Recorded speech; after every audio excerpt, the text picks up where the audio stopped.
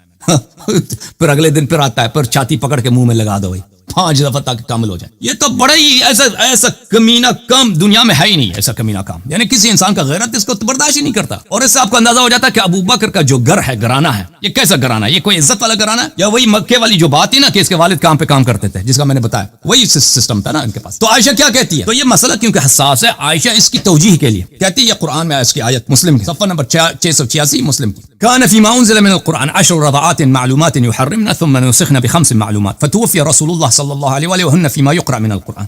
تو یہ عائشہ نے کہا کہ سب آیات قرآن میں موجود تھی کہ 5 دفعہ دودھ 10 دفعہ, پہلے قرآن میں یہ تھا کہ 10 دفعہ تم چاتی دے دو, پھر وہ نسخ ہو گیا کہ 5 دفعہ چاتی دے دو, اور یہ قرآن میں موجود تھا. پھر کیا ہوا, پھر رسول پاک صلی اللہ علیہ وسلم کی وفات ہو گئی ہے, تو لوگ اس آیت کی تلاوت کرتے تھے. کون تلاوت کرتے تھے؟ صحابہ کرام تلاوت کرتے تھے, ٹھیک ہے نا, مسلمان تلاوت کرتے ہیں, یعنی منسوخ التلاوت بھی نہیں ہے. اچھا آپ کی خدمت میں عرض کریں, پھر یہ آیت گئی کہاں ہے, یہ آیا اس آیت کا کیا ہوا پھر وہ کہتی ہے کہ یہ آیت جو ہے اس کو بکری کہا گئی ہے, بکری کہا گئی ہے. اور بکری والی روایت کہاں گئی بھائی, میں سنن ابن ماجہ لے کے آؤں. بھائی اگر کوئی شخص کہتا ہے کہ ہم نے عائشہ کی بے حرمتی کی, ہم نے کوئی بے حرمتی نہیں کی, اس نے خود اپنی بے حرمتی کی ہے, اسے فتوے دیتی تھی. بھائی اس کے والد کو بھی اتنا پتہ نہیں تھا, غیرت نہیں تھا, ابو بکر کو منع کرے اپنی بیٹی کو. یہ تو اس میں تو بڑی بے غیرتی والی بات ہے نا. اب اس میں میرا کیا قصور ہے, شیعوں کا قصور ہے اس میں. کتاب سنن ابن ماجہ, سنن ابن ماجہ چاپ دار الفکر, کتاب چھپی ہے سنہ 2008 میں, باب رضاء الکبیر, رضاء کبیر کا باب, صفحہ 453, کتاب النکاح. عائشہ سے روایت ہے, نزلت آیت الرجم و رضاعۃ الکبیر 10. یہ آیہ رجم, آیہ رضاء کبیر, یہ اللہ کی جانب سے نازل ہوا ہے. وکانت لقد کان فی صحیفۃ تحت سریر, میں نے, میرے پاس قرآن تھا, قرآن کو میں نے اپنے بستر جس بستر پہ سوتی ہے نا, قرآن کو میں نے اس کے نیچے رکھ دیا. اچھا فلما مات رسول اللہ صلی اللہ علیہ وآلہ تشاغلنا بموته دخل داجن فاكل. جب رسول پاک صلی اللہ علیہ وسلم کی وفات ہو گئی ہے تو ہم مشغول ہو گئے تھے, تو بکری آ کے اس بکری نے قرآن کو کھا لیا, ٹھیک ہے نا. تو میرے بھائی یہ بات جو ہے نا, آپ کہتے ہیں کہ ائمہ تحریر انسم کے نام دکھا دو, تم مجھے بتاؤ جب تمہارے اپنے نزدیک کتب میں یہ روایات متواتر ہیں کہ قرآن ناقص ہے, تو تم کس منہ سے ہم سے مطالبہ کرتے ہو کہ تم امام علیہ السلام کے نام قرآن میں دکھاؤ, 12 اماموں کے نام. ہمارا یہ موقف ہے, تم ٹھیک ہم دکھا دیتے ہیں, تم وہ کامل قرآن لے کے آؤ. اب جو ہے آپ بات کریں, میں آپ کی بات سنتا ہوں. بسم اللہ. آپ میرا اعتراض نہیں سمجھے, میں ایک تھوڑی دیر کے لیے آپ کو سمجھانے کے لیے آپ کو میں بتا رہا ہوں کہ چلو اس وقت موجودہ قرآن مجید پوری دنیا میں جو ہے یہ تعریف شدہ ہے, ٹھیک ہے نا, مان لیا آپ نے. تو دوسرا یہ کہ آپ کے پاس تو یہ عائشہ کا موقف ہے, ٹھیک ہے, عائشہ کا موقف ہے یا عمر کا موقف ہے یا عثمان کا موقف ہے یا بتا دیں کہ بتا دیں کہ سیدنا علی کے پاس اصل قرآن مجید مکمل تھا یا نہیں تھا. مجھے نہیں معلوم, میں اس کا جواب مجھے دینے کی ضرورت ہی نہیں ہے بھائی. آپ لوگوں کے موجودہ قرآن جو ہے, آپ لوگ کہتے ہو یہ ناقص ہے, پہلے اس کو طے کرو, پھر بات کرتے ہیں کہ امیر المومنین صاحب کے قرآن کہاں گئے, ٹھیک ہے نا. وہ دوسرا پہلے اس بات کو مان لو, یا قبول کرو یا رد کرو, ٹھیک ہے نا. ہر بات کی ہر بحث کی ایک منطقی ترتیب ہوتی ہے. بھائی یہ موجودہ قرآن, یہ عائشہ کیا جھوٹ کہہ رہی ہے, عائشہ اگر جھوٹ کہہ رہے تو تم آ کے لعنت کرو. اس نے قرآن اللہ کی کتاب پہ اس نے تہمت لگایا کہ بھائی ہماری کتاب میں یہ آیت موجود ہے کہ تم چاہتی دے دو. ایک مرد کو, ایک عورت, جوان عورت ہے, میں عائشہ کی بتیجی فرض کریں 22 سال 25 سال, روز لوگ آ رہے ہیں کہ بھائی چاتی دے دو, وہ بھی وہ گریبان چاک کر کے عورت کے مرد کے سامنے یہ چاتی لے لو تم. پھر وہ جو ہے عرب جو ہے موٹا عرب آ کے چوس کے اس کا, دیکھیں یہ بےغیرتی ہے کہ نہیں ہے. تم پہلے بولو, جب یہ عائشہ کہتی ہیں کہ یہ قرآن میں موجود تھا, عمر کہتا ہے فلان آیا قرآن میں موجود تھا, سورہ احزاب جو ہے سورہ بقرہ سے زیادہ لمبا تھا, ٹھیک ہے نا. تم ہم پہ نہ جاؤ, تم اپنا جواب دے دو, پہلے اپنا جواب دے دو, پھر اس کے بعد کہیں گے کہ امیر المومنین صاحب کے قرآن کہاں گئی ہے, ٹھیک ہے نا. سمجھ میں آئی بات. ان کے پاس اصل قرآن مجید موجود مکمل تھا یا نہیں, صرف اتنا سا بتا دیں مجھے. مجھے بتاؤ نا, تم مجھے بتاؤ کہ پوری قرآن کو بکری کھائی یا نہیں کھائی. جب تم بتاؤ گے تو ہم جواب. وہ تو لوگوں کے قرآن کو بکری نے کھا لیا. سیدنا علی کے پاس جو تھا وہ مکمل تھا یا نہیں. تم مجھے بتاؤ کہ وہ قرآن کو بکری کھا گیا یا نہیں. وہ تو لوگوں کے قرآن کو کھا گیا نا, چھوڑ دیں وہ تو. پھر مان لیتے ہو کہ قرآن ناقص ہے, پھر مان لیا کہ قرآن ناقص ہے, دل سے مانتے ہو کہ قرآن ناقص ہے یا نہیں مانتے. میں صرف آپ سے آپ کا موقف پوچھ رہا ہوں کہ 12 اماموں کے پاس قرآن مجید اصل موجود تھا یا نہیں, صرف اتنی سی بات ہے. آپ اتنی بحث میں جانے کی ضرورت ہی نہیں، کیونکہ آپ کے پاس کوئی جواب ہی نہیں ہے۔ پہلے لوگوں کا قرآن، یہ تو اللہ تعالیٰ نے کتنے قرآن بھیجے ہیں لوگوں کے قرآن کو بالکل موجود ہے دنیا میں، اس پر بحث نہیں ہو رہی، بات ہو رہی ہے کہ آپ کے پاس جو قرآن موجود ہے امام معصومین کے پاس، اس کو مکمل تھا یا نہیں۔ آپ مجھے بتائیں کہ کیا اللہ تعالیٰ نے کتنے قرآن بھیجے؟ میں آپ کی بات کر رہا ہوں، میں آپ سے آپ کا موقف پوچھ رہا ہوں، صرف آپ کا موقف پوچھ رہا ہوں کہ آپ کے امام معصومین کے پاس قرآن میں مکمل تھا یا ناقص تھا؟ رسول پاک صلی اللہ علیہ وسلم کے سینے میں جو کچھ بھی تھا وہ ہمارے ائمہ طاہرین علیہ السلام کے پاس موجود تھا۔ اچھا، وہ آیت جس میں ہتھیلی کی امامت کا ذکر ہے وہ کہاں ہے؟ اتنی آیتیں آپ کی حدیثوں میں آ گئی ہیں، ٹھیک ہے، وہی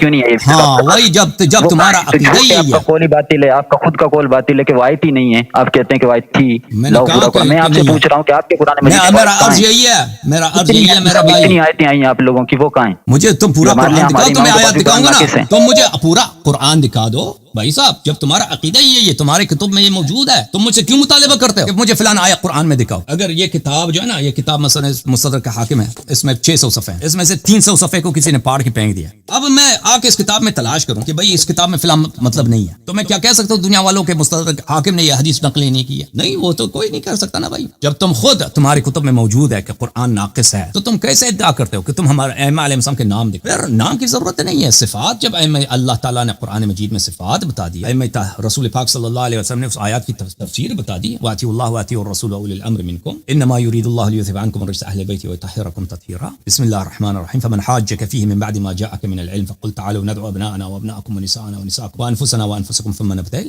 جب رسول پاک صلی اللہ علیہ وسلم نے سب کی تفسیر بیان کر دی ہے اور اس طرح واضح تفسیر بیان کر دی ہے کہ صرف یہ اہل بیت طاہرین علیہ السلام ہے، کوئی اور نہیں ہے، نام سے زیادہ اہم ہے، نام سے زیادہ واضح ہے، ٹھیک ہے نا؟ بہت مہربانی آپ کے، خداوند متعالی کو جزائے خیر دے دے۔